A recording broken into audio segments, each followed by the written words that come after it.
That know-how certainly puts somebody out of a job. If the ground is shaking in Washington, D.C., and mere mortals fear to tread on what it all means in relation to existence itself, there is only one person we call on, the top political analyst for Newsmax, who needs no further introduction. Dick Morris joins us. Dick, thank you so much for taking the time today and be with us.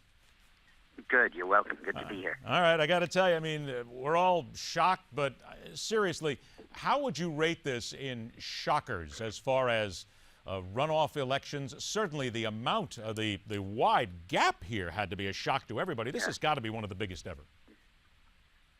Well, it's kind of a comment on arrogance, you know, that Cantor would let this happen. Not necessarily in this particular campaign, because maybe he couldn't have avoided it. But, you know, when you're a congressman, you run every 2 years. And he's represented this district for, I think, 30 years or something. And there must be a lot of unmended fences, a lot of ignoring, a lot of not being involved to cause a result like this. But I think it is very much more due to a squeeze play that Barack Obama put on Eric Cantor. And I think that that's really what caused his defeat. Let me elaborate. Yeah, please do. Obama went to Cantor and basically asked him to become the point man for the Republicans in the immigration debate. Originally, they were hoping it would be Rubio, but he didn't have really the credibility with the older House members to be able to do that. And Gulat, the chairman of the Judiciary Committee, was too anti-immigration to do that. So Obama basically went to Cantor and said, look, why don't we see if we can work this out? And after a while of negotiating and after almost a year of working on it, the Republicans came to a position that they could live with. And it was embodied in the amendment that John Cornyn, the senator from Texas, proposed. It was rejected in the Senate, but that would have been the basis of a deal, which said, number one, we close the borders. Number two, we verify that they're closed based on statistical measurements of how many people have crossed the border. And then we proceed to a limited amnesty, which gives the illegal immigrants the right to work in this country, but not the right to vote. And for the citizenship path is completely separate. They have to go back to their countries and wait on the end of the line, but in the meantime, they can work here. And that really could have passed the House. And Obama, I think, was scared to death of that, as were the Democrats, because their goal is not to let the illegals work. Their goal is to get them to vote. Mm-hmm.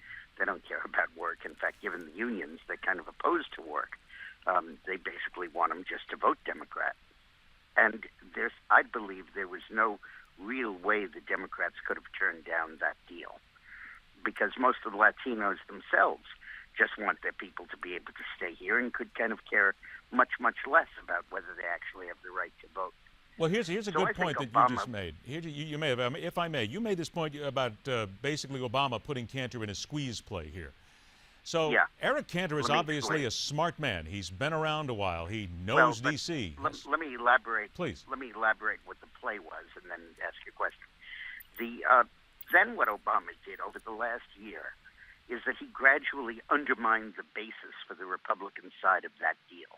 He cut Cantor's base out from under him on it by all kinds of policies to weaken deportations.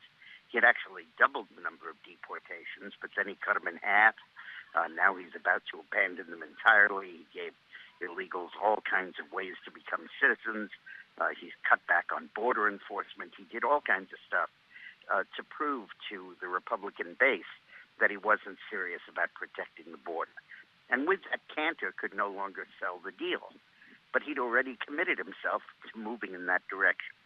And he was kind of like someone that tried to straddle two chairs and ended up falling in the middle. And that's what I think went on here. And I think Obama is perfectly conscious of it. And as far as he's concerned, he has two goals. Make the Latinos like him by cutting back on deportations, and let conservative Republicans hate him and not do an immigration deal, so that he can continue to use that to get Latino votes without getting blamed for it. Okay. I think that's Obama's move, and I think Cantor got caught in the middle. So about 2 minutes left then. I'm going to go back to that question because I'm fascinated by this. A guy who certainly knows Washington, D.C., gets caught in a squeeze play. He knows what's going on. He's a smart man. He knows all about how deals are cut and things are done around Washington. So how did Eric Cantor allow himself to be used and caught like this? I think he got caught out on a limb because he took Obama's good faith and he went out on the limb to talk about considering immigration reform. And he let a lot of stories be written about that and generated controversy that he was the good Republican on immigration. And then Obama, in the last really 8 weeks, 12 weeks, has sawed that limb off after Cantor had already put himself on record.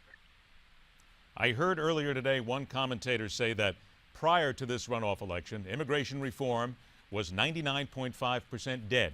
Now it is absolutely 100% dead. You agree with that? Yeah, it is. That's true, but it's beside the point. 6 months ago, immigration reform was 60% alive. 8 months ago, quite likely to pass in the way that I was describing, an amnesty that related only to work, not to voting. Certainly, before Cantor lost, 2 weeks ago or yesterday, it was much more likely to die than it was 6 months ago, but it wasn't dead until Cantor actually lost. But the real killing of immigration reform has been by Obama over the last 2 or 3 months. He knew that if he was taking these steps through executive action, he could never convince the Republicans of the one thing he needed to convince them of to get them to vote for reform, which was that he would secure the border. I got about 20, 25 seconds left. Do you think Eric Cantor will be the phoenix one day and rise again? Yeah, I think there are plenty of opportunities for that. Virginia governors, for example, are term limited to one term, so there's considerable turnover at the end of each 4-year period. There are a bunch of pretty new senators there, Democrats who, as the calendar changes, might not look so invulnerable. I think Cantor has an excellent shot of coming back, either as senator or as governor. But I think what he wanted to be was speaker, and he'll obviously never be that. They always rise from the ashes in Washington. Dick, thank you so much for joining us, my friend. We'll talk to you real soon, and certainly next week here on Midpoint. Thank you. All right, thank you so much, Dick. What you think about, let's put up the social media lines once again so you can check us out. Let us know on Twitter, email, and Facebook what you think, and then we will tell the world what you think right here on Midpoint, where we question everything.